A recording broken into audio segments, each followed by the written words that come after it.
do this as this will be our last clip. So I haven't watched this yet. I know Lacey hasn't seen this yet. This is Dave Ramsey, our big fan of our show. You know Dave. Dave Ramsey is going to explain why Roth investments, like Roth IRAs and 401ks, are better than traditional. Now, I haven't seen this, but I have a PowerPoint that I showed people, especially students, to explain how these accounts work in a really simple way. And I'll bet you Dave makes the rookie mistake that everybody makes. I do want to chime in and say I like Roth accounts, but I also don't really know where he's going with this. Yeah, we'll see where he goes with this, but I'm going to show you the side by side anyway, because I think that he's going to fuck this up.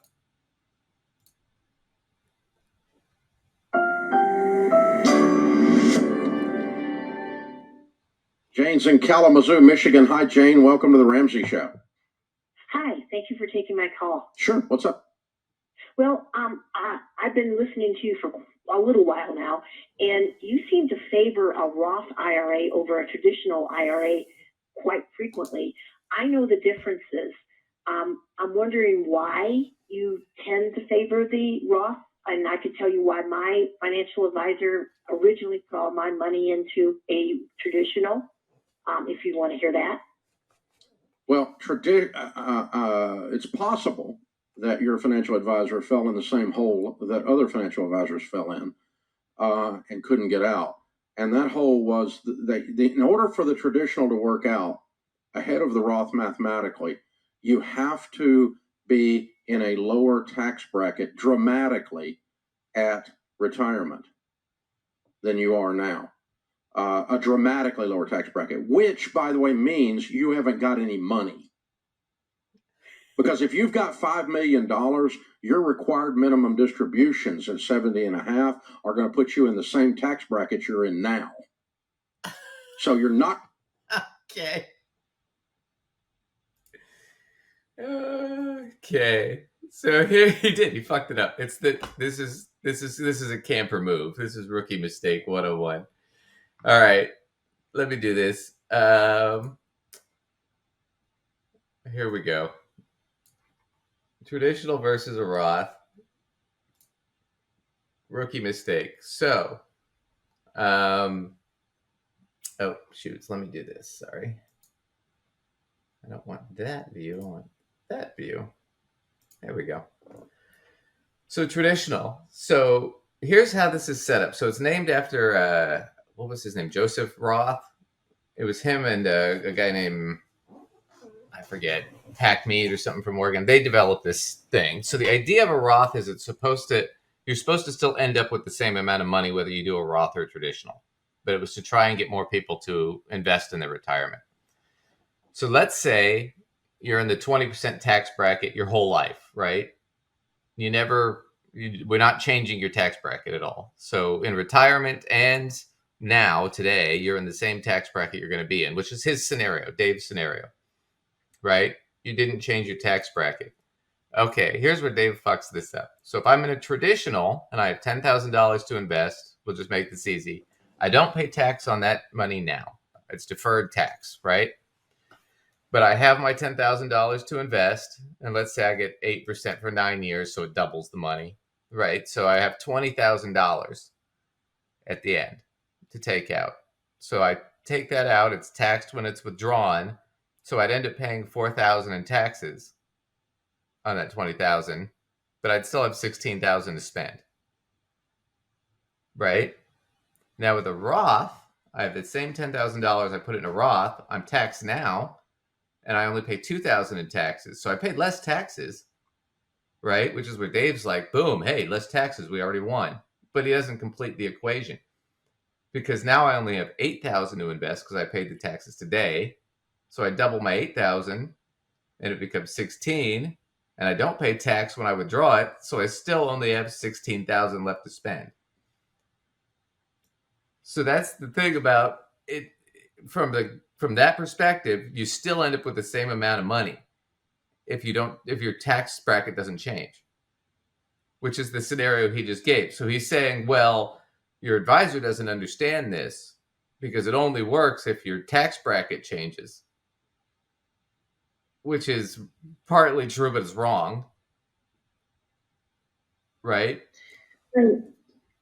He needs to kind of play out. He also needs to play out more scenarios, like if it changes in this direction versus it changes in that direction. There's a directional change component that he's not looking at. Right. So here, let's look at the directional change component. Oh yeah, I'm not slacking off over here. So let's say you go from a higher tax bracket now, which a lot of people are. So a lot of people, while you're earning money, especially when you get to like your 30s, 40s, and 50s, that's when your peak earnings are, right? So I'm in a 20% tax bracket now, but then when I retire, I don't need as much money.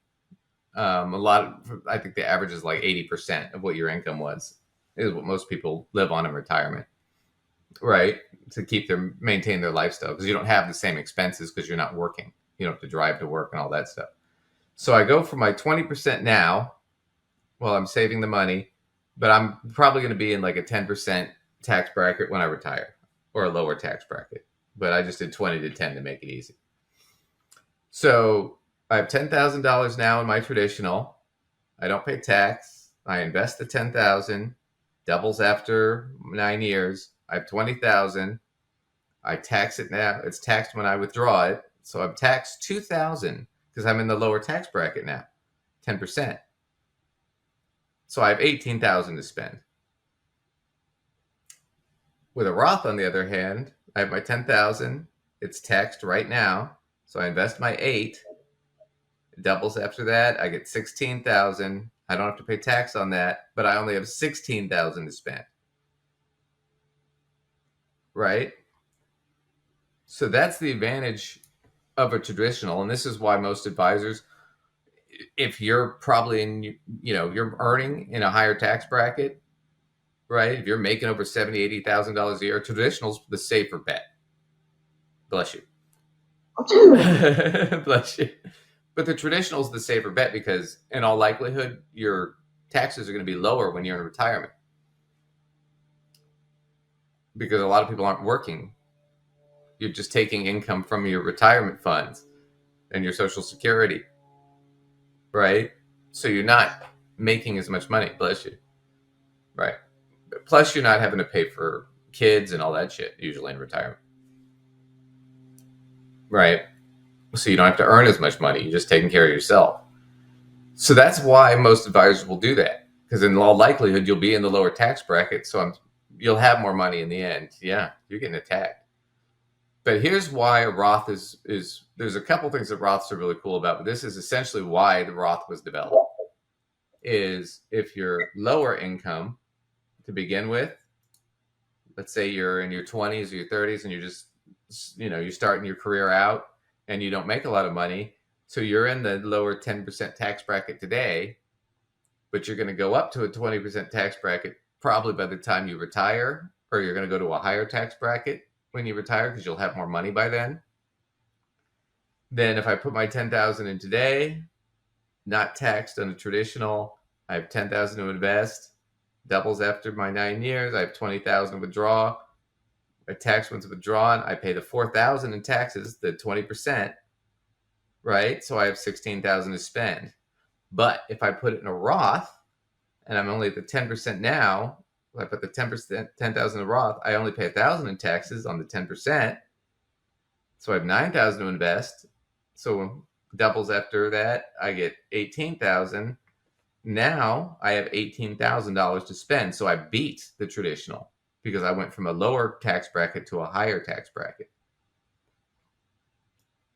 And that's what he's just missed is the strategy depends on what your taxes are probably going to look like now versus the future.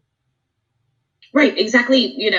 As I was suggesting at the beginning, what he's missing is the directional movement, associated with your tax bracket. Yeah. And yes, it is possible that you could kind of start and land in the same spots. Maybe there's some fluctuation in between, but like start and land roughly in the same spot. But you could go from higher to lower or lower to higher, and the results are different. Right. And so one of the tricky parts is sort of anticipating that. Yes. But that's where you look at this with your financial planner, and you look at this with the person who does your taxes, and sort of try to, you can't know it for sure, but you try to look at some of the factors involved so you can try to estimate which direction the movement's going to go, try to nail some of those things down. But he doesn't look at any of that, really. No. Well, that's the thing. It's because he's not a financial advisor. Because if somebody said to me, hey, my financial advisor said this, what do you think? I'd be like, well, I'm sure your financial advisor knows a lot more information about you than I do. So Right. I'm sure they have a reason why they're doing it. I don't know what it is necessarily at this point. But that's probably the situation, is she's probably going to be in a lower tax bracket after she retires. In all likelihood, she's probably peaked out where she's at now. And she's paying the highest taxes she'll ever pay. So when she's in the lower tax bracket, that's when she should pay the taxes on it. That's what he's missing. But what he's done is what every rookie does on the Roth thing is they go, oh, but I paid less taxes because I paid it now. So I won.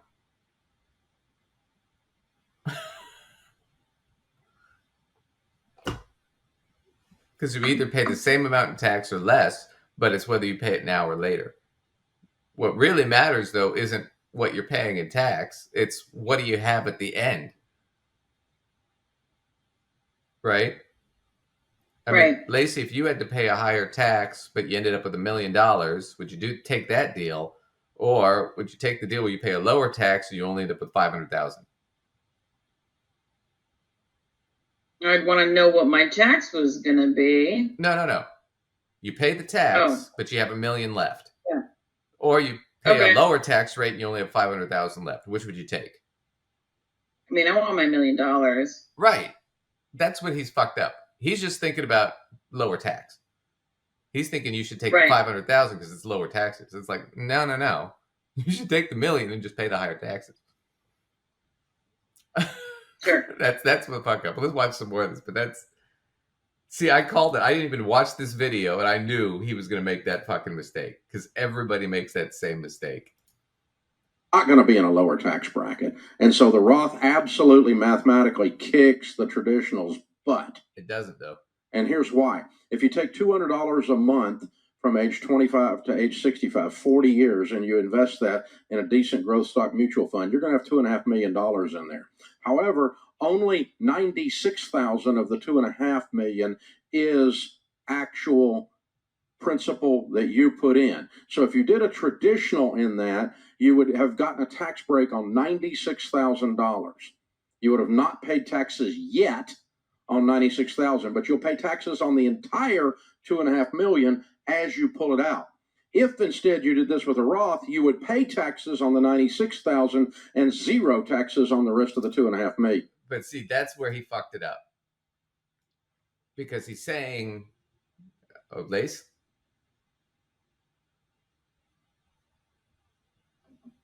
You there? Sorry. Lost you there for a second. Mm-hmm. But that's where he fucked it up, because he's saying, okay, apples to oranges. You're putting $200 in, right, a month, in a Roth or a traditional. Well, in a traditional, you have to pay tax on that first, so you're not putting $200 in. That's what he did wrong. He compared apples to oranges, not apples to apples. And he's right. Yeah, you're paying more tax on the traditional, right? But if you never change tax brackets like he's suggesting, you're still going to end up with the same amount of money as you did with the Roth. But in all likelihood, you'll be in a lower tax bracket. And the thing about it is, the other thing he's missing is, I mean, he's talking about you're still going to pay, you don't have to pay capital gains on a Roth, and you're not paying capital gains on the other one either. But I don't know why he's doing the cost basis that way. But that's the difference. Is he's kind of screwed this up. For income purposes, yes, you pay more tax on a traditional because there's more money at the end than if you did with a Roth. But the real strategy is what tax bracket Are you going to go up in tax bracket or down? If I think in retirement, I own a bunch of businesses and I'm going to be making a lot of income, just passive income, then no, a Roth is what I want. And I want to convert what I have into a Roth so I don't have to pay tax on any of that money. That's why Roth conversions were popular, but only with really wealthy people who realized that later on they're going to have so much more money, they didn't want to pay tax on it. So they kind of wanted to sort of prepay some taxes, so to speak. Pay it today while I'm in the lower tax bracket, so that front load it. Yep. So that way, when I'm in the higher tax bracket later, I don't have to pay tax on that money. Right. Roth conversions are really popular if you have a lot of money and you think you're going to be making even more in retirement. But if you're going to be making less in retirement, which the vast majority of the working class does, right? Because you're just living off your savings, you're living off less, then yeah, traditional is the way you want to go. Unless you're just starting out your career and you're just starting to save money, then yeah, start with a Roth, because then when you get to a higher tax bracket and you're making more money, you switch to a traditional. So I have a lot of clients that have both. But it really depends on when they put the money in and what tax bracket they were in. So yeah, he's fucked it all up. So Jane in Kalamazoo, I would just listen to your financial advisor. That's my advice for whatever advice I'm going to give. So any other thoughts or anything on that? Nope. All right. Well, that's pretty much the show. Yeah. Where can everybody catch you, Lacey? As always, you can catch me at mysensewithsense.com. You can find articles, information about courses, workshops, and if you have questions about any of those items, you can email us or take the challenge. Find us a clip you want us to talk about and review. The last one was a lot of fun. Yeah. Or invite yourself onto the show and come and talk to us. Duncan, how might they do that? You can do that by going to our email at gossipfinancead@outlook.com. It's down below. Thanks for watching, everybody. Good work today.